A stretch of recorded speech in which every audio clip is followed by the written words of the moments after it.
ಜಿಲ್ಲೆಯಲ್ಲಿ ಈ SP ಬಂದ ಮ್ಯಾಕ ಸಾಕಷ್ಟು ಮಟಗ, ಕೊಲೆ ಪ್ರಕರಣ, ದರೋಡೆ, ಕಳ್ಳತನ, ಅಕ್ರಮ ಮರಳು ಸಾಗಾಣಿಕೆ, ಅಕ್ರಮ ಮದ್ಯ ಮಾರಾಟ ಸಾಕಷ್ಟು ನಡೀತಾ ಇದ್ರೂ ಕೂಡ ಜಿಲ್ಲಾ ಆಡಳಿತ ನಿರ್ಲಕ್ಷ್ಯದಿಂದ, ಈ ಪೊಲೀಸ್ ವರಿಷ್ಠಾಧಿಕಾರಿಗಳ ದಿವ್ಯ ನಿರ್ಲಕ್ಷ್ಯದಿಂದ ಸಾಕಷ್ಟು ಏನಂದ್ರೆ ದೌರ್ಜನ್ಯ ದಬ್ಬಳಿಕೆ ಕೂಡ ನಡೀಲಿಕ್ಕತ್ತವ. ಆದ್ರೆ ಪೊಲೀಸ್ ವರಿಷ್ಠಾಧಿಕಾರಿಗಳು ನನಗೂ ಅದಕ್ಕೆ ಸಂಬಂಧ ಇಲ್ಲ ಅಂತಕ್ಕಂಥದ್ದು ಎಷ್ಟರ ಮಟ್ಟಿಗೆ ಸಮಂಜಸ.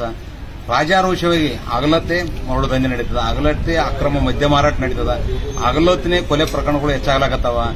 ಆಮೇಲೆ ಮಟಗ ಹಾವಳಿ ಅಂತಂತೂ ರಾಜಾರೋಷವಾಗಿ ಯಾದಗಿರಿ ನಗರ ಸೇರಿದಂತೆ ಗ್ರಾಮೀಣ ಭಾಗದಲ್ಲಿ ಸಾಕಷ್ಟು ನಡೆದರೂ ಕೂಡ ಪೊಲೀಸ್ ವರಿಷ್ಠಾಧಿಕಾರಿಗಳು ಕಠಿಣ ಕ್ರಮ ಕೈಗೊಳ್ಳದೆ ಎಸಿ ರೂಮಿನಲ್ಲಿ ಕೂತುಗಿಸಿ ಕಾಲ ಹರಣ ಮಾಡ್ತಾ ಇರ್ತಕ್ಕಂಥದ್ದು ದುರದೃಷ್ಟಕರ ಸಂಗತಿ. ನಮ್ಮ ಜಿಲ್ಲೆಯನ್ನು ಏನದಂದ್ರೆ ಕೊನೆ ಜಿಲ್ಲೆನೇ ಉಳ್ಳಕ್ಕಂತ ಮಾಡಬೇಕಾದ್ರೆ ಅಧಿಕಾರಿಗಳೇ ನಿರ್ಲಕ್ಷ್ಯದಿಂದಲೇ ಈ ಜಿಲ್ಲೆ ಹಾಳಾಗ್ತಿರ್ತಕ್ಕಂಥದ್ದು ನನ್ನ ಅನಿಸಿಕೆ ಅದ.